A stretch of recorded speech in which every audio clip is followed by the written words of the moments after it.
ഓം ശാന്തി 7-5-2024. ഇന്നത്തെ മുരളിയുടെ main points. മധുരമായ കുട്ടികളെ, ബാബയിൽ നിന്ന് കറണ്ട് എടുക്കണമെങ്കിൽ സേവനത്തിൽ മുഴുകിയിരിക്കൂ. ഏതു കുട്ടികൾ എല്ലാം ത്യാഗം ചെയ്ത് ബാബയുടെ സേവനത്തിലിരിക്കുന്നുവോ അവരാണ് പ്രിയപ്പെട്ടവർ, ഹൃദയത്തിൽ കയറുന്നവർ. ബാബ വിശ്വപരിവർത്തനത്തിനായിയാണ് വന്നിരിക്കുന്നത്. പലതരത്തിൽ ഈ പരിവർത്തനത്തിൽ നമ്മൾക്ക് സഹായിക്കാം. അതിലൊന്നാണ് സേവനം. സേവനമെന്നാൽ ബാബയുടെ സന്ദേശം എല്ലാവരിലും എത്തിക്കുക എന്നതാണ്. ആരാണോ ഈ സേവനത്തിൽ മുഴുകിയിരിക്കുന്നത് അവർക്കാണ് ബാബയിൽ നിന്ന് കറണ്ട്, അതായത് സ്നേഹവും ശക്തിയും ലഭിക്കുന്നത്. ആരാണോ എല്ലാം ത്യാഗം ചെയ്ത് സേവനത്തിൽ മുഴുകിയിരിക്കുന്നത് അവർ ബാബയുടെ ഹൃദയത്തിൽ കയറുന്നു. എല്ലാം ത്യാഗം ചെയ്ത് എന്നാൽ വീടും കുടുംബവും ഉപേക്ഷിക്കണം എന്നല്ല.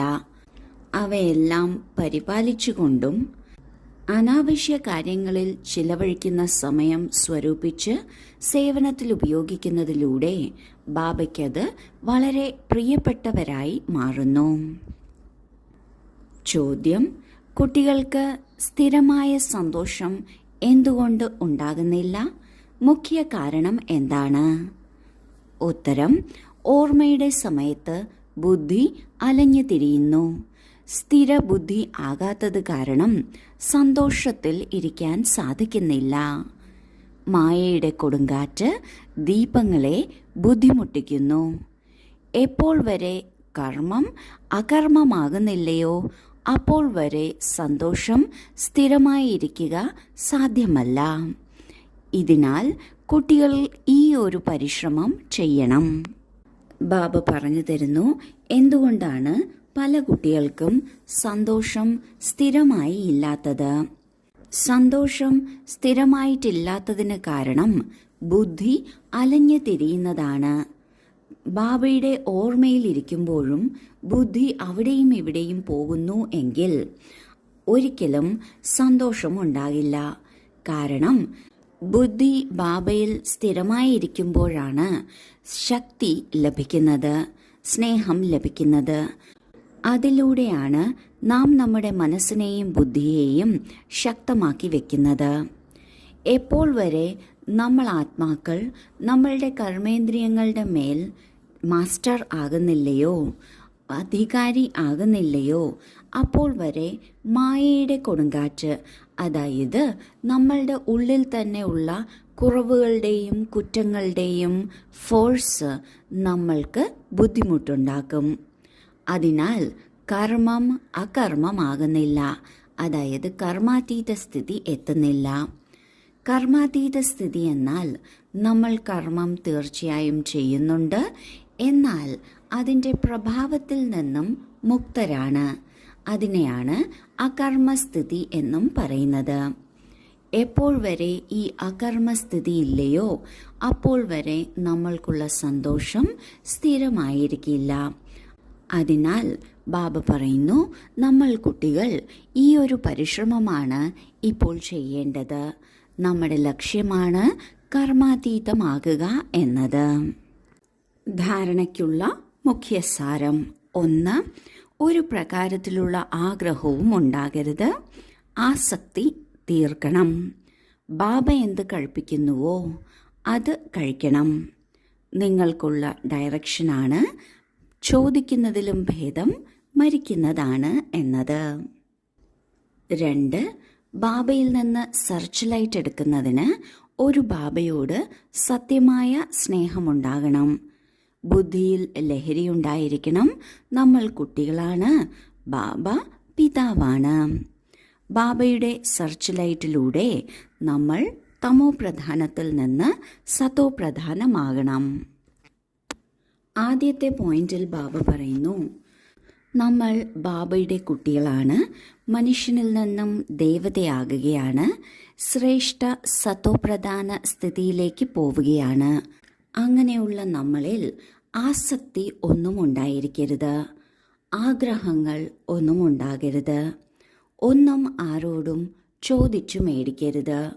ചോദിച്ചു മേടിക്കുന്നതിലും ഭേദം മരിക്കുന്നതാണ് എന്ന് ബാബ പറയുന്നു. രണ്ടാമത്തെ പോയിന്റിൽ ബാബ പറയുന്നു, ബാബയിൽ നിന്ന് സ്നേഹവും ശക്തിയും എടുക്കുന്നതിന്, അല്ലെങ്കിൽ സകാശ് സെർച്ച് ലൈറ്റ് എടുക്കുന്നതിന് ബാബയോട് സത്യമായ സ്നേഹം ഉണ്ടായിരിക്കണം. നമ്മൾ ബാബയുടെ കുട്ടികളാണ്. ബാബ നമ്മുടെ അച്ഛനാണ്. കുട്ടികൾക്ക് എപ്പോഴും അച്ഛനുമായി ബുദ്ധിയോഗം ഉണ്ടാകും. ബാബയുടെ സെർച്ച് ലൈറ്റ് എടുക്കുന്നതിലൂടെയാണ് നാം തമോ പ്രധാന സ്ഥിതിയിൽ നിന്ന് സതോ പ്രധാനമാകുന്നത്. വരദാനം: ദയയുടെ ഭാവനയിലൂടെ, നിമിത്ത ഭാവത്തിലൂടെ സേവനം ചെയ്യുന്ന സർവ മമത്വത്തിൽ നിന്നും മുക്തരായി ഭവിക്കട്ടെ. ഈ സമയത്ത് എല്ലാ ആത്മാക്കളും ക്ഷീണിച്ച് നിരാശരായി ദയ ചോദിക്കുകയാണ്. താങ്കൾ ദാതാവിൻ്റെ കുട്ടികൾ തൻ്റെ സഹോദരീ സഹോദരങ്ങളുടെ മേൽ ദയാഹൃദയരാകൂ. ആര് എത്ര തന്നെ മോശമായാലും അവരെ പ്രതി ദയയുടെ ഭാവന ഉണ്ടാകണം. ഒരിക്കലും വെറുപ്പോ ദേഷ്യമോ അസൂയയുടെയോ ഭാവന വരില്ല. ദയയുടെ ഭാവന സഹജമായും നിമിത്തഭാവം ഇമർജ് ചെയ്യിക്കുന്നു. മമത്വത്തിലൂടെയുള്ള ദയയല്ല, എന്നാൽ സത്യമായ ദയ മമത്വ മുക്തരും ആക്കി തീർക്കുന്നു. കാരണം അവരിൽ ദേഹാഭിമാനം ഉണ്ടാകില്ല. ദയയുടെ ഭാവന ഉണ്ട് എങ്കിൽ സഹജമായും നാം നിമിത്തമാണ് എന്നത് ഓർക്കുന്നു. ഇതിലൂടെ ലോകത്ത് തളർന്നിരിക്കുന്ന നിരാശരായ നമ്മുടെ സഹോദരീ സഹോദരന്മാർ എത്ര തന്നെ മോശമായ കർമ്മം ചെയ്തവരാകട്ടെ, അവരെ പ്രതി ഈ ദയയുടെ ഭാവന ഉണ്ടാകും. ഇതിലൂടെ ഒരു തരത്തിലുള്ള നെഗറ്റീവ് ഫീലിംഗും, അസൂയ, ദ്വേഷം, വെറുപ്പ് ഇവയുടെ ഭാവന ഒരിക്കലും വരില്ല. ദയ വരുന്നത് നമ്മൾക്കവരോട് മമത്വമുള്ളതുകൊണ്ട് അല്ല, പകരം മമത്വമുക്തരായിരിക്കുമ്പോഴാണ്.